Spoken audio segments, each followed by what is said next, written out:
So this video is going to involve something that a lot of people basically hate, and that is a lot of math. Now, thankfully, I'm not going to assume everyone knows math, including myself, and I'm going to use a lot of online calculators to run all the math possible. Now, being a Dominican, living in Dominican Republic, I kind of have this whole perspective about two extremes, okay? There are some folks here that they're all about just living YOLO, day to day. You live today, you don't know what's gonna happen tomorrow, so don't worry about it. And that's not what I want to teach you today about our culture. But I also don't want to teach you about the people that they've had such a rough life where all they care about is basically just saving money, but they never get to enjoy it. So what I actually found is a balance here to kind of figure out exactly, hey, how do you maximize the amount of money you make, be responsible, but also live a very good, appropriate life at the same time. Now, in my time here, I've only seen about one person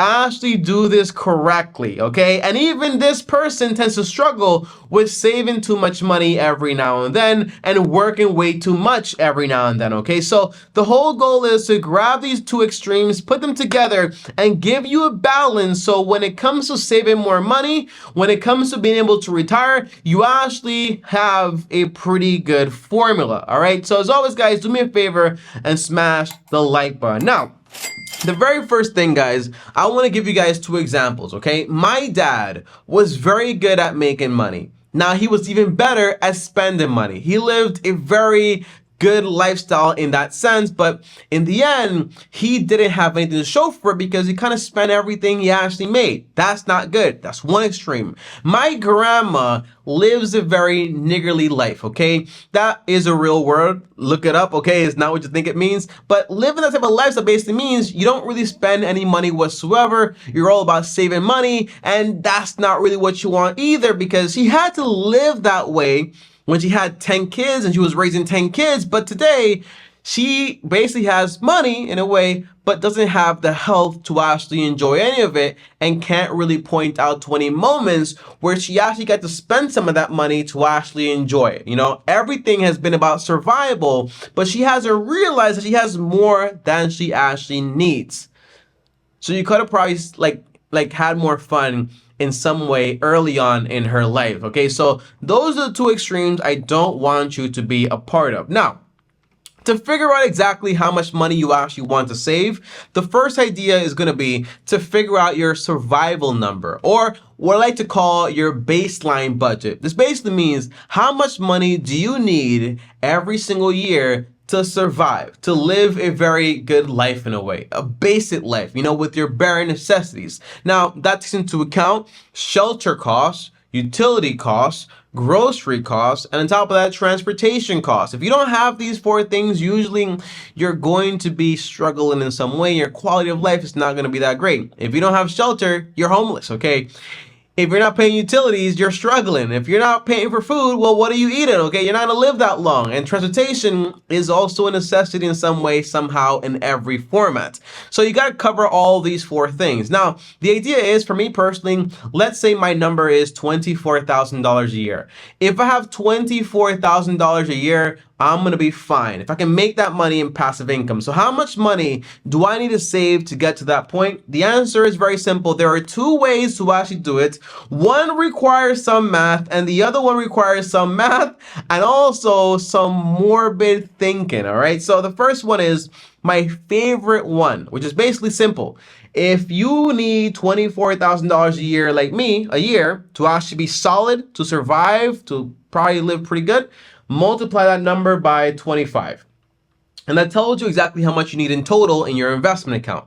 Now, here's the idea behind this number. The number says if you have $600,000, if you withdraw 4% every single year, it's going to equal 24,000. But if your investments make you 8% or 10% or 12%, your investments will grow more than you take out. Thus, you will not run out of money. Thus, you don't have to be worried, all right? So if I multiply 600K by 4%, I will get the same $24,000.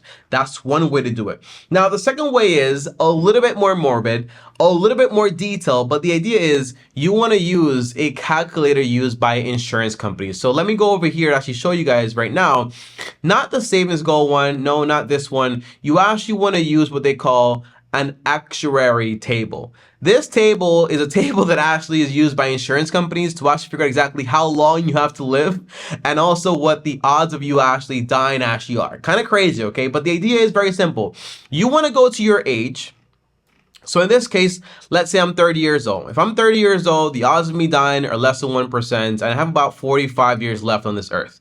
And there are about 96, is this in the millions? I don't think, yeah, I think it's in the millions. There's a lot of people with my age, okay? But the idea is, yeah, number of lives, life expectancy, okay? So the idea is you want to figure out exactly when you're going to retire. So if your age for retirement is about like 62 years old, like the average person, well, on average, you'll have about 20 years left or about 19 years left. So how do you run this number? Okay, the idea is actually very simple. Okay, so if you have 19 years to live when you ask to retire, and you need $24,000, well, let's say $24,000, right? 24,000 multiplied by 19 years, you need about $456,000. Tommy, this number is actually less than the one you gave me. Well, yeah, in a way, but it's just to make sure you have $24,000 for 19 years. So here's the big risk here. The big risk is here, what if you actually live a little longer? Then you run out of money. And that's the problem. But there is a solution here, okay? If you actually have 450K and you were to invest this money, right? Well, if you take out 4% of this money every single year, it's only going to give you about 18,000. You're about like $6,000 short. So you actually need more money in there.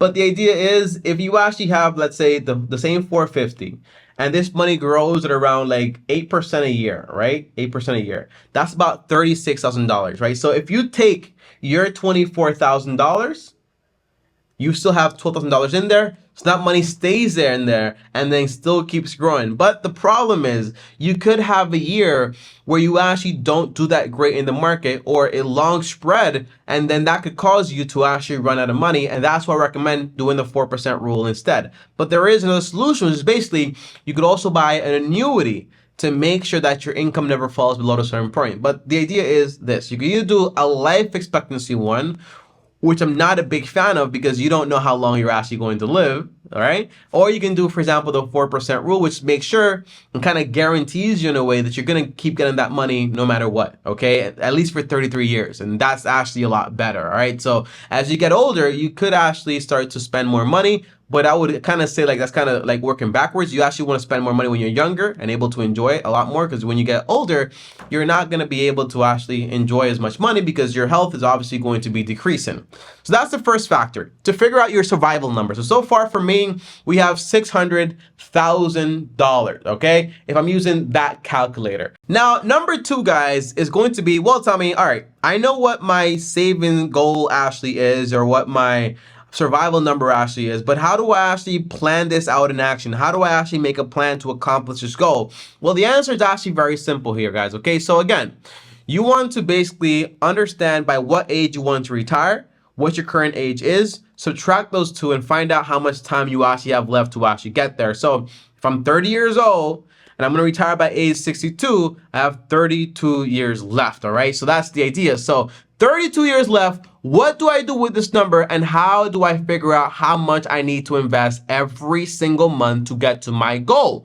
Well, again, we're going to go to our trusty calculator here, not this one, because this one is a mortality table, right? We don't want to do that. We want to go here to our savings goal calculator, and we want to plug in here the numbers, all right? So it's going to be $600,000 for me, at least. You plug that in there.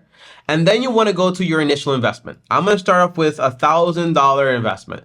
And you want to say, I'm going to get 32 years to actually make this plan happen. And let's say you're actually going to make around 8%. Now, what would I invest money into to actually guarantee that 8%? Well, not guarantee. There are no guarantees on investment. Well, I would actually put it into the S&P 500, right? That's the idea. S&P 500, the 500 largest companies in the US. The average of the past 72 years has been around like 11.82%, so almost 12%. But I say 8% to basically top off inflation and everything else and actually account for those factors. Now, you're looking at, for example, 8%, right? If you click calculate, it tells you, hey, to actually get to that goal, in 32 years, you need to invest around $365.25. Now, here's where my problem starts to happen. I think there's actually not a lot of money to invest at all. So I would actually invest at least 10 to 20% of my money to kind of just like do that much money. And if I actually retire with a lot more money, then that's great. But the idea is that you could have a year where you actually land in retirement and you don't have enough money. So I actually want a margin of security or a margin of safety in a way. So how would I calculate that margin of safety? I actually think it's not showing as well as it should. Yeah, so yeah, there we go. It's actually showing. Yeah, we're fine. All right, so how do you calculate that margin of safety? Well, my answer is very simple. What I would actually do is basically multiply my number. So let's say my number is $600,000. I would want to multiply by at least 30% to actually have at least 30% extra. So in this case, have at least 30% extra. So multiply by 1.3 or 1.5, you actually want to have 50% extra. In this case, it gives me 780K. So I would go back and change my number from 600 to about 780K. That gives me, for example, a little bit more safety. Okay, so 780K. You're looking at, I need to invest about $477, right? So if I round up to 500, I actually get you that amount. Now, since I only need about 600K, let's say I hit retirement age and the market goes down by 20%, I'm still fine. 30%, I'm still fine. If you have 50% in there, well, you can still kind of be fine for at least 3-5 years and not really be that worried about it. That's the idea. So you really want to make sure you're not just like having this exact number, because that's pretty dangerous. Now, there is one final factor here, which I have not talked about, and is basically inflation. Tommy, you're saying $24,000 a year.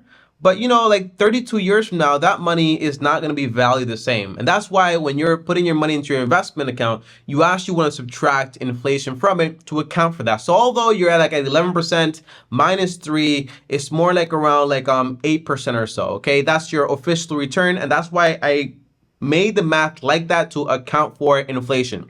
Inflation is about like 2.5%. You want to worry about it, but the idea is if you're putting your money to work the right way, you're going to have enough money to accommodate yourself for inflation in the future. That is the idea, and that's what I'm saying. So what is the secret here as far as the Dominican secret to saving money? It's not really a secret, but the secret is, one big thing in my culture here is basically you really want to know the truth. So this way you can actually take action. So once you know the truth of how much money you actually need, right? Your survival number, how you're going to be investing that money. In my case, like the S&P 500, how long it'll take you, your mortality, and all these factors, then you can kind of take appropriate action. So I know folks that all they want to do is invest, but you don't need to invest $1,000 or $2,000 every single month if you're like 30 years old, right? It's not needed.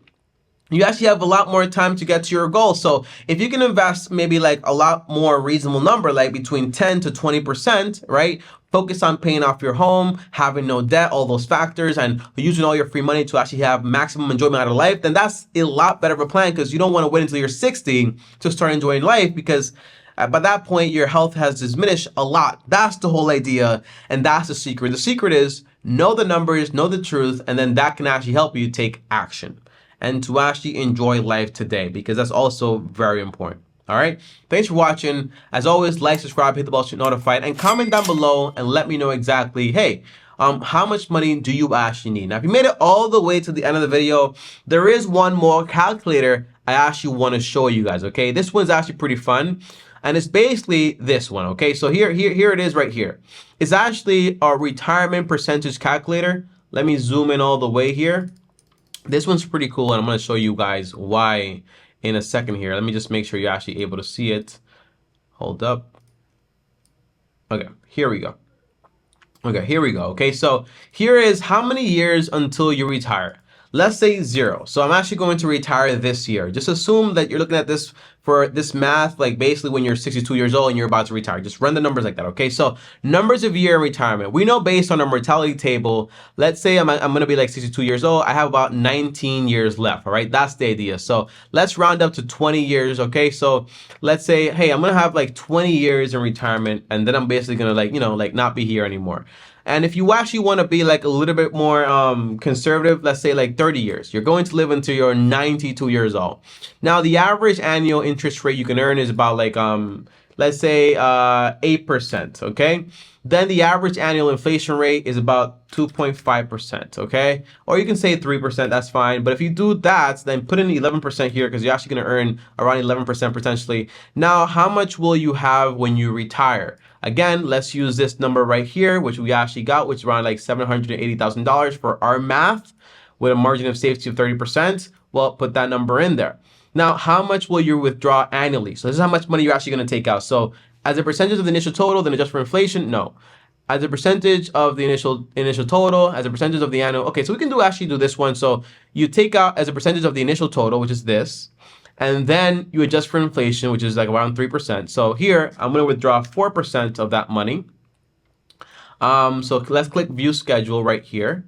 And it shows me, hey, here's my schedule. So right here is my schedule. So to spend this much money in 30 years, here's what actually happens. So if my balance is 780K and I take out 4%, I'm going to take out $31,000, okay? But my earnings are about 82,000. So I still have money left over. So every single year, my money is going to keep growing. So in the end, when I turn 90 years old, I'm actually going to have a whopping $8.1 million left over and about $73,000 in income. Now you might say, Tommy, well, this is awesome, right? Because I get to take out even more money every single year, adjusted for inflation, and my money keeps growing. The idea is this sounds attractive, but what this really means is that you actually die with $8 million you actually never get to spend in the first place. And that's why I really don't like this. So you actually might have to go ahead and say, hey, you know what I'm going to do? I'm actually going to, instead of spending 4%, I'm going to spend a little bit more money, or like, you know, spend like 8% or 5% or whatever the math actually is. So when you actually pass away, you don't actually end up having a bunch of money left over because that's money you never got to use. But that's a very complicated equation because you don't know if you're going to live 30 years more or 40 years more. You might be like living about like until you're 100, right? So it's something to consider. And that's the idea. That's why it's so important. You know the numbers and you adjust as you go on. You can plan a perfect plan, but only God knows what's actually going to happen. Thanks for watching, guys. Up here's another video. Over here's my face. Click subscribe as always. Long-term team officially out.